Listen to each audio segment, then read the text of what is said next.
शिव परिवार से हम सभी परिचित हैं।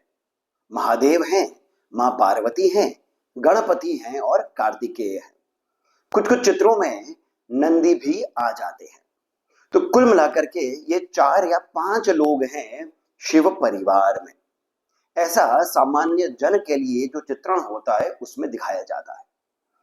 परंतु जिन व्यक्तियों को पुराणों में रुचि है वे इस बात को भी जानते हैं कि महादेव के ही और भी कुछ पुत्र हुए थे और उनकी कथाएं भी उन्हें पता होंगी। परंतु जब हम बात करते हैं तंत्र की, जब हम तंत्र की ओर बढ़ते हैं तो यहां पर भले ही हम शैव तंत्र की बात करें, गणपत्य की बात करें, शाक्त की बात करें, बात ले देकर के ये आती है कि जो तंत्र है वो मूल रूप से शक्ति उपासना की बात करता है। आप वैष्णव तंत्र भी ले लेंगे तो वहां पर भी लक्ष्मी तंत्र एक अलग से बृहद रूप से विस्तार के साथ बताया गया है। तो तंत्र जो है वो शक्ति उपासना का ही एक मार्ग है जिसमें शिव भी आपके आराध्य हो सकते हैं, गणपति भी आपके आराध्य हो सकते हैं। तंत्र का अर्थ हो गया है सिस्टम, एक प्रक्रिया। तो जब हम पुराणों में कही गई बातों, पुराणों में बताई गई जो कथाएं हैं उनको हम जब तंत्र के अनुसार समझते हैं तब यहां पर बातें और अधिक गहरी हो जाती है। क्योंकि सिस्टम है तो उसका मतलब ये हो गया कि हम बात कर रहे हैं एप्लीकेशन की। कथाएं हमने पुराणों में पढ़ी है, उनका एप्लीकेशन क्या होता है वही तंत्र हो जाता है। और तंत्र चूंकि अभी मैंने कहा कि ये शक्ति उपासना ही है, हम यहां पर देखते हैं कि जो श्री विद्या है तंत्र में जो सर्वोत्तम मानी जाती है श्री विद्या, उसका जो क्रम होता है, यानी कि श्री विद्या में किन किन देवी देवताओं की पूजा होती है और अंत में आप पहुंचते हैं महाषोडशी तक, महाललिता त्रिपुरा सुंदरी तक। इनके आगे भी और भी क्रम आते हैं परंतु उसके बारे में एक अलग सा ही वीडियो बनेगा। परंतु ये जो क्रम आता है उसमें हम देखते हैं कि जिन प्रमुख रूप से देवी देवताओं की पूजा की बात आती है ये वो देवी देवता हैं जिन्हें पार्वती ने, पराअंबा ने गढ़ा है। भेद है यहां पर। जैसे कि श्री विद्या के क्रम में सर्वप्रथम आते हैं गणपति। ये कुछ विधियों में उच्चिष्ट भी होते हैं, यानी उच्चिष्ट गणपति, कुछ में महागणपति। परंतु बात यही है सार रूप से कि गणपति की उपासना श्री विद्या में सर्वप्रथम करी जाती है, दीक्षा भी सर्वप्रथम गणपति की दी जाती है। अब हमें पता है कि गणपति जो हैं इनकी रचना भी स्वयं भगवती ने ही करी थी। भगवान कार्तिकेय जो हैं वो महादेव के त्रिनेत्र से जन्मे थे, परंतु गणपति जो हैं इनकी रचना भगवती ने करी। अब क्रम में जब हम आगे बढ़ते हैं तो यहां पर उल्लेख आता है बाला त्रिपुरा सुंदरी का। बाला त्रिपुरा सुंदरी जो हैं इनकी कथा बहुत ही रोचक है और इनकी कथा के बारे में आप में से अधिकांश व्यक्तियों ने सुन भी रखा होगा। परंतु जो हमारे आज के चलचित्र का विषय है वो केवल बाला नहीं है। यहां पर हम थोड़ा सा विराम लगाते हैं श्री विद्या के क्रम को और हम चलते हैं शिव परिवार पर। शिव परिवार में 2 बेटियां भी आ जाती हैं और एक हैं बाला त्रिपुरा सुंदरी और एक हैं अशोक सुंदरी। इन दोनों की कथा क्या है आज हम इन्हीं को सुनते हैं, जानते हैं कि ये किस प्रकार से दोनों अलग अलग हैं। कई व्यक्तियों को लगता है कि अशोक सुंदरी ही बाला त्रिपुरा सुंदरी है, परंतु ऐसा नहीं है। इन दोनों का जो सार है इनके होने का वो क्या है, यानी इनकी उत्पत्ति क्यों हुई है, इसके बारे में हम चर्चा करते हैं। बहुत ही रोचक होने वाला है, पुराणों से ही उद्धृत है। आप इस चलचित्र को अंत तक देखिएगा। तो सर्वप्रथम हम बात करते हैं अशोक सुंदरी की। अशोक सुंदरी का उल्लेख केवल पद्म पुराण में ही आता है। पद्म पुराण वैसे तो भगवान विष्णु के लिए ही है, यानी एक वैष्णव पुराण माना जाता है, परंतु इसमें भी जो है हम देखेंगे कि महाभारत जो कि इतिहास है उसमें जो प्रमुख पात्र हैं उनकी उत्पत्ति भी स्वयं भगवती परा अंबा यानी भगवती पार्वती के ही कारण हुई है। और ऐसा सीधा सीधा उल्लेख आता है पद्म पुराण में। कथा क्या है? भगवती पार्वती ने एक बार महादेव से नंदन वन जाने की इच्छा व्यक्त करी। नंदन वन क्या है? एक बहुत ही सुंदर सा उपवन है। बहुत सुंदर से झरने हैं, पहाड़ हैं, वृक्ष हैं, पशु पक्षी हैं, नाना प्रकार के सुंदर सुगंधित पुष्प हैं, लताएं हैं, बेलें हैं। वहां की हर वस्तु सुंदर है, पत्थर भी सुंदर है। तो भगवती ने महादेव से इच्छा व्यक्त करी। महादेव ने कहा चलिए ठीक है, चलते हैं।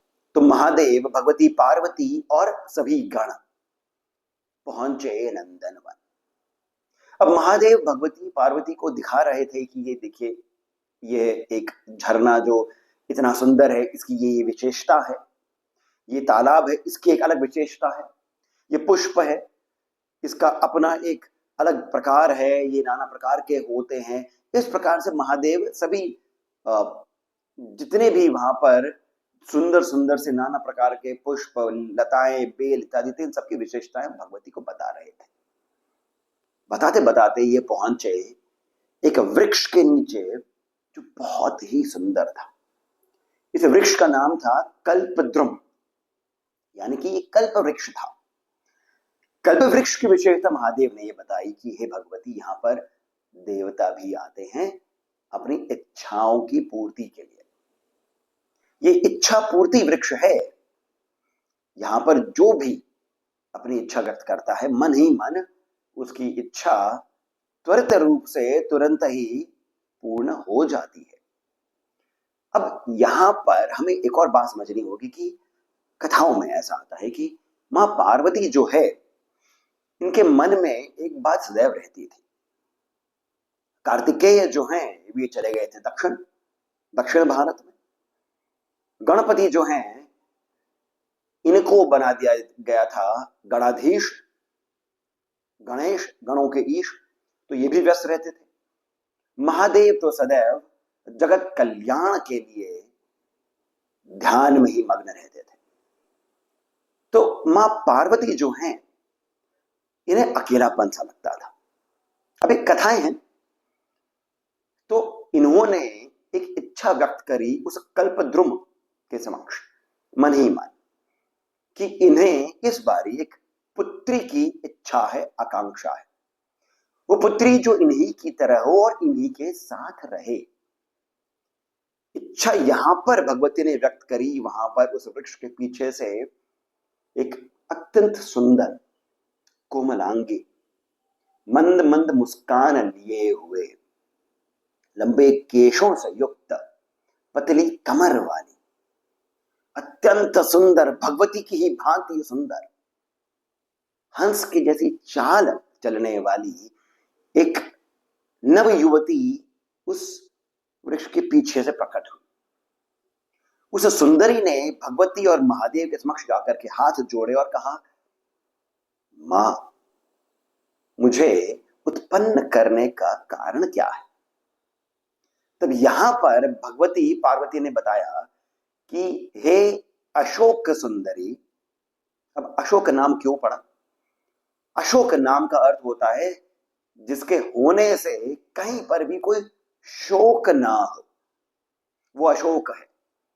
जो स्वयं भी शोक से रहित है और उसके होने से शोक आसपास नहीं हो सकता है। रामायण में भी क्योंकि रावण को भगवती सीता को उन्हीं की इच्छा से प्राप्त करना था, तो सीता जी को कोई शोक ना हो, इसी कारण अशोक वाटिका में रखा था। अब यहां पर अशोक सुंदरी कह करके भगवती ने देवी को पुकारा। क्यों पुकारा? क्योंकि इनका जो शोक था अकेलेपन का, उसे दूर करने के लिए ही इन सुंदरी की उत्पत्ति हुई थी। तो एक तो भगवती ने ये कारण बताया, दूसरा ये बताया कि हे देवी, आपकी उत्पत्ति का एक और बहुत ही दिव्य कारण है, दैविक उत्पत्ति हुई है आपकी, क्योंकि आप मानव जाति का एक ऐसा मोड़ आने वाला है जिसमें आप सर्वाधिक महत्वपूर्ण है। आगे चल करके अगले जो युग आने वाले हैं उनमें एक व्यक्ति की उत्पत्ति होगी, व्यक्ति का जन्म होगा, उसका नाम होगा नहुष। वो आगे चल करके आपका पति बनेगा। नहुष और आपसे एक पुत्र उत्पन्न होगा जिसका नाम होगा ययाति। ये जो ययाति है यही पूर्वज बनेगा कौरव और पांडव, साथ ही यादव जो हैं इन सभी के। कौरव और पांडव जो हैं ये मानव जाति का इतिहास गढ़ेंगे और इसी कारण आपकी उत्पत्ति सर्वाधिक महत्वपूर्ण है। और जब ये होगा तब ये होगा, पर तब तक आप मेरे ही साथ रहेंगी देवी। अब ये यहां पर बात हो जाती है। समय आगे बढ़ता है। एक राक्षस होता है हुंड, उसे एक बार उपवन में घूमती हुई अशोक सुंदरी दिख जाती हैं और वो इन्हें प्राप्त करने की इच्छा से अपना प्रस्ताव रखता है। तब भगवती जो हैं ये कहती हैं कि मेरा विवाह पहले से ही तय है, मैं महादेव की पुत्री हूं हुंड, मेरा विवाह तय है, तो अपना जो ये इच्छा है तुम्हारी इसे यहीं पर ही आप समाप्त कर दें। अब इस प्रकार से हुंड जो है ये चला तो जाता है उस समय, परंतु बाद में जो काम वासना है वो और अधिक बढ़ती रहती है। हुंड जो है एक बार पुनः जब फिर से अशोक सुंदरी एक उपवन में घूम रही होती है, हुंड इस बारी एक बूढ़ी महिला का रूप धर करके आता है और कहता है अशोक सुंदरी को कि हे देवी, मेरी स्थिति बहुत खराब है, मेरे आश्रम में आइए और मेरी सहायता करिए। अशोक सुंदरी उस बूढ़ी महिला के रूप में जो हुंड होता है उसके पीछे पीछे चल देती है। वो आश्रम तो होता नहीं है, वो उस ही का एक घर होता है। हुंड देवी का अपहरण कर लेता है, परंतु देवी अशोक सुंदरी जो हैं अपने तप के बल से हुंड को एक प्रकार से वार्निंग दे देती है कि मेरा जो पति होगा नहुष, मैंने तुम्हें पहली बार नहीं बताया था, अभी बता रही हूं, वही तुम्हारे अंत का कारण होगा हुंड। तो अच्छा यही है कि तुम महादेव की शरण में चले जाओ, नहीं तो मुझे छोड़ दो, तुम्हारा अंत निश्चित है। अब उस समय अशोक सुंदरी का जो ये इनका बातों में जो तेज था, स्वयं का जो कॉन्फिडेंस था, इसके आगे जो हुंड होता है वो थोड़ा पीछे चले जाता है और अशोक सुंदरी वापस आ जाती है। पर अब हुंड के मन में एक बात आती है कि मैं जो नहुष है उसे ही को क्यों ना अपहरण कर लूं और उसको मार दूं। अब यहां पर बातें आती है कि नहुष जो है वो आगे आने वाले युग में होने वाले हैं। अशोक सुंदरी की उत्पत्ति हुई थी कृत युग में, यानी कि सतयुग में, और नहुष की उत्पत्ति आगे आने वाले युग में हुई थी। तो अब यहां पर एक और बात आती है, जो जब हुंड ने अशोक सुंदरी को अपहरण कर लिया था तब यहां पर हुंड जो है वो अशोक सुंदरी से ये भी कहता है कि तुम्हारा जो आने वाला पति है वो तो तुमसे छोटा होगा, तुम्हारे से आयु में छोटा होगा, तो ये किस बात की तुम्हें शोभा देता है कि तुम एक छोटी आयु वाले एक मानव से विवाह करो। मैं हूं हुंड, मैं सर्वाधिक बलशाली हूं, मुझसे विवाह कर लो। तब यहां पर अशोक सुंदरी ने यह कहा कि ये एक दैविक इच्छा है। तो इस प्रकार से हमें ये वाली बात भी समझ में आ जाती है कि सब इच्छा से चल रहा था। अब समय के साथ में हुंड पहुंचता है नहुष के घर पर। ये राजा अयूब का पुत्र होते हैं। नहुष का अपहरण कर लेता है, हुंड लेकर के जाता है अपने धाम। वहां पर हुंड के ही महल में रहने वाली एक सेविका होती है। उसे बाल नहुष पर थोड़ा एक करुणा आ जाती है। वो इस बाल नहुष को उठा के ऋषि वशिष्ठ को सौंप देती है। ऋषि वशिष्ठ अपने आश्रम में नहुष का पालन पोषण करते हैं। अब हुंड को जब ये बात समझ में आती है तब हुंड बहुत ही क्रोधित होता है। समय लगा करके पुनः तपस्या करता है, तेज प्राप्त करता है और फिर अशोक सुंदरी को ही पुनः यह अपहरण करने के लिए जाता है। तब तक नहुष ये बड़े हो जाते हैं। इस बारी हुंड अशोक सुंदरी को का अपहरण करके अपने महल में ले जाकर अलग रखता है। परंतु जैसे देव की इच्छा होती है, नहुष आते हैं और हुंड का वध कर देते हैं। आगे चल करके नहुष और अशोक सुंदरी का विवाह होता है, ऋषि वशिष्ठ ही कराते हैं, जिनसे ययाति की उत्पत्ति होती है। ययाति से यदु, पुरु, इस प्रकार से पुत्र उत्पन्न होते हैं। फिर आगे की कथा और भी अधिक विस्तार के साथ आती है। तो यहां पर हमें समझ में आता है कि जो इतिहास में जो वर्णित व्यक्ति हैं, कौरव, पांडव, यादव वंश इत्यादि, ये सभी की उत्पत्ति अशोक सुंदरी से ही होती है।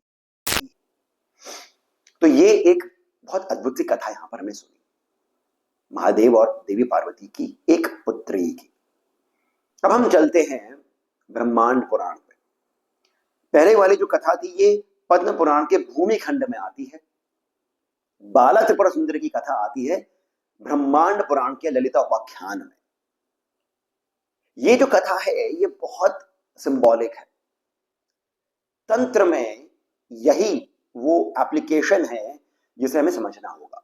श्री विद्या के अंदर भंडासुर के साथ युद्ध करने के लिए देवी ललिता पहुंचती है। ये कथा हम सभी को पता हो कि नहीं पता है तो आप इसी चैनल पर ललितोपाख्यान सर्च कर सकते हैं और आपको यहां पर विस्तृत रूप से कथा मिल जाएगी। भंडासुर एक ओर खड़ा होता है और एक ओर देवी ललिता की पूरी सेना होती है। सेनापति का देवियों से युद्ध चल रहा होता है, सब कुछ होता है। परंतु अब बात आ जाती है कि भंडासुर अपने 30 पुत्रों को तैयार करता है युद्ध में जाने के लिए। तब अब ललितोपाख्यान में देवी बाला के जन्म का कोई उल्लेख नहीं है, परंतु उल्लेख यह आता है कि जब भंडासुर ने अपने 30 पुत्रों को तैयार किया युद्ध भूमि में जाने के लिए, तब वहीं पर ही भगवती ललिता त्रिपुरा सुंदरी की एक 9 वर्ष की कन्या कहती हैं कि हे माता, मुझे भी युद्ध में जाना है। ये पहली बारी ऐसा उल्लेख आता है भगवती बाला का ललितोपाख्यान में।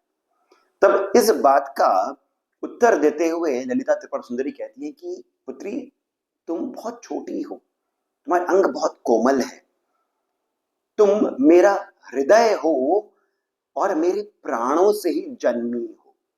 तो यहीं पर हम समझते हैं कि देवी के प्राणों से बाला की उत्पत्ति हुई है। तुम इन सब का सामना नहीं कर पाओगे। तब देवी बाला कहती हैं कि भंडासुर से आप युद्ध कर रही हैं, उसने अपने पुत्रों को तैयार किया है, तब आप भी अपनी बेटी को भेजिए, मैं जाकर के युद्ध करूंगी। तब वहां पर और भी जो देवियां होती है वो समझाती है, परंतु तब भी जब बाला नहीं मानती है, तब चक्रराज रथ पर आरूढ़ होकर के भगवती बाला जाती हैं भंडासुर के 30 पुत्रों से युद्ध करने के लिए। पहले वे नारायण अस्त्र छोड़ती हैं, जिससे कि 200 अक्षौहिणी सेना भंडासुर की समाप्त हो जाती है, नारायण अस्त्र। फिर वे 30 बाणों से भंडासुर के 30 पुत्रों का अंत कर देती है। जब वे वापस आती हैं तब भगवती ललिता त्रिपुरा सुंदरी अत्यंत प्रसन्न होती है।